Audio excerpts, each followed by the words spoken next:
Hello, everybody, and welcome to our channel. I'm Mark. And I'm Rob. And today we're going to talk about the first game that's going to be played in Canada, the WNBA.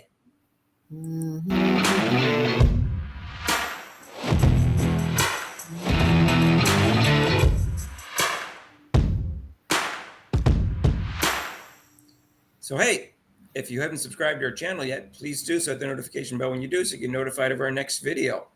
So the first game played, I think, outside of the United States, but first game in Canada for sure, is going to be in Vancouver, August 15th, 2025, between the Atlanta Dream and the Seattle Storm.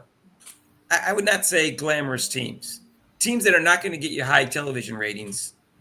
It might sell out because it's the first game in WNBA we played there, but it didn't seem like they chose the right teams, Rob, or the right stars to be showcased. Well, they did choose a beautiful city. I've been to Vancouver twice, Mark, and you should visit there. It's a really nice city. I've never been there. I heard it's nice. Oh, it's beautiful, yeah.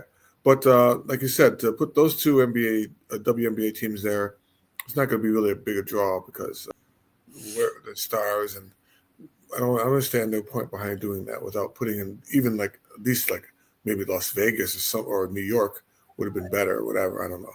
Rob, there's only like 3, maybe 4 matchups that would do well, and that's going to be Caitlin Clark and the Indiana Fever against Las Vegas Aces, or Caitlin Clark and the Indiana Fever against the New York Liberty, or against Chicago Sky, or maybe the Aces against the Liberty, or Minnesota Lynx against rematch from the finals against the Liberty.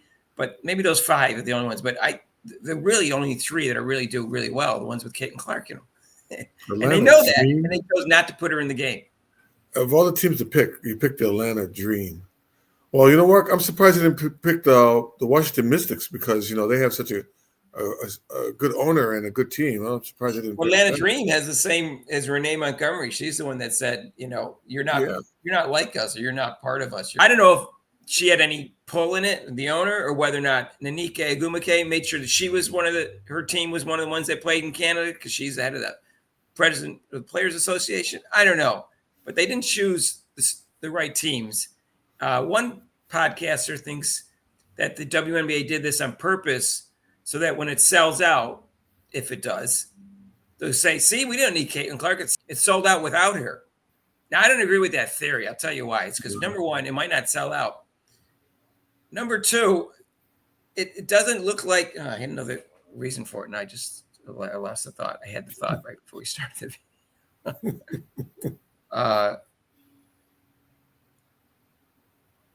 Oh, God, Rob, I'm getting old. You're old, man. You're old. No, I had.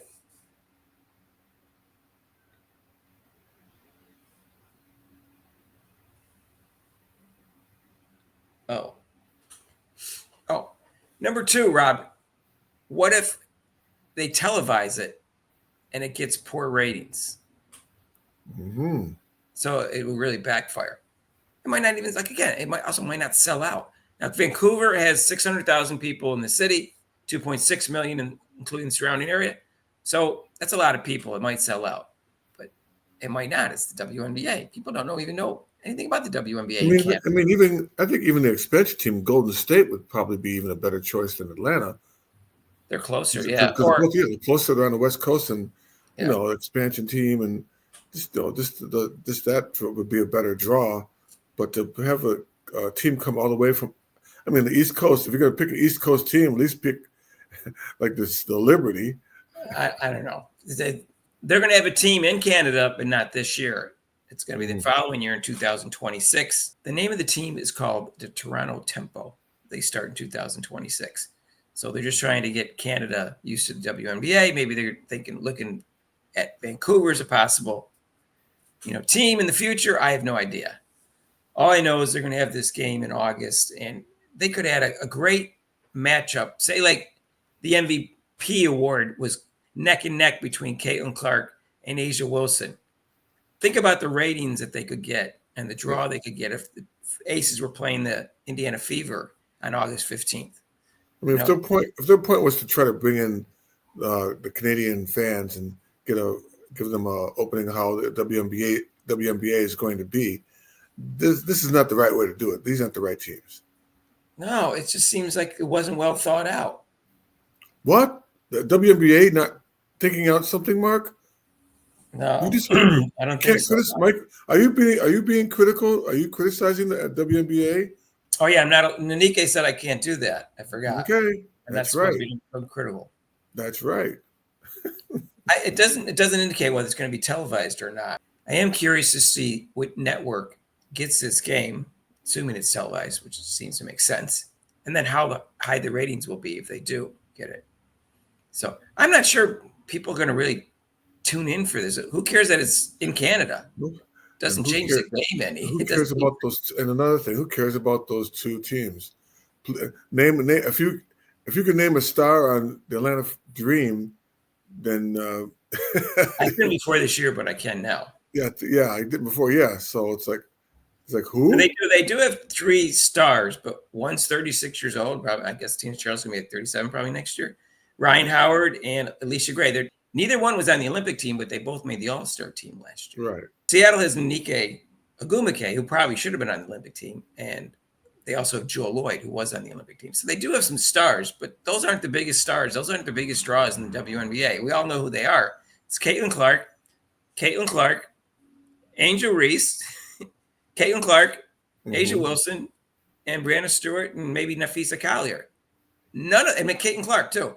None of those players are in that game. Yeah. It's Sabrina and Askew. None of those players, and Caitlin Clark, none of those players are in that game. And the Aces and the New York Liberty and the Indiana Fever are the ones that get the most attendance too. So those are like the biggest draws. And so I don't understand what they're thinking. I don't know why they're having that game there. But I think it could be a disaster if they don't sell out or they get low television ratings. And then they'll say, well, they'll make an excuse up. I don't know what it'll be. I can't come up with that. The maybe the exchange rate of the Canadian dollar to make the exchange. Maybe the exchange rate. Well, the exchange rate's lower, then they're going to say, well, it wasn't really 5,000 people. It was 5,500 because exchange rate. Because the exchange rate, yeah. You're going to do exchange rate on the number of people. Right. If it doesn't sell out, they'll just lower the price to like $5 and then it'll sell out eventually. That's what's going to happen. They're going to say, look, it's sold out. Yeah, but the tickets were $5. If Caitlin Clark was there, they could make a lot more money on the game. So because they could charge more money. And the people in Vancouver that were hosting the game would be a lot happier, Rob. That would make too much sense. I'm sorry. This is WNBA. I'm not supposed to talk sense. No logic here. I'm sorry. No logic, no criticism. Mark, just watch, okay? They know what they're doing, okay? They know what they're doing, Mark. Just settle down. They know what they're doing. These are the same commissioner and marketing chief officer who didn't think Caitlin Clark was popular enough to market her until halfway through the season. This is the same league, Rob? Yeah, I have faith in them, Mark. They know what they're doing. All right, let us know if you have faith. Let us know if you think it's ridiculous that they chose these 2 teams instead of like a real matchup, especially with Caitlin Clark in it. If you like this video, hit the like button. And if you haven't subscribed to our channel yet, make Rob happy and do so. Hit the notification bell when you do. We're going for 6,000 subscribers and we need your help. And if you want to talk about this, you can on our live show every Monday, 6 to 8 Eastern time, except for major holidays. You can call in for that show, so it's pretty cool. And if you want to donate to this channel, you can with super chats and super thanks down below. And there's also a link to PayPal. And we'll see you in the next video. Peace out.